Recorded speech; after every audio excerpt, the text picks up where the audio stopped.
Hello friends, என்னதான் நம்ம தினம் சமைக்கிற ஐட்டமா இருந்தாலும் புதுசா ஒரு விஷயம் தெரிஞ்சதோ அதை இம்ப்ளிமெண்ட் பண்ணி பார்க்கணும்னு நினைப்போம். குருமா நம்ம ரெகுலரா வைக்கிற ஐட்டம் தான்.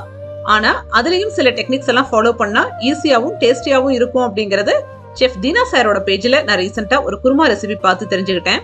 முதல்ல எல்லாம் என்ன பண்ணுவேன்னா, தாளிச்சு விட்டுட்டு அதுலயே காய்கறியும் போட்டு கூடவே தேங்காய் அரைச்சு ஊத்தி ஒரு விசில் 2 விசில் விட்டோம் அப்படின்னா குருமா ரெடி ஆகும்.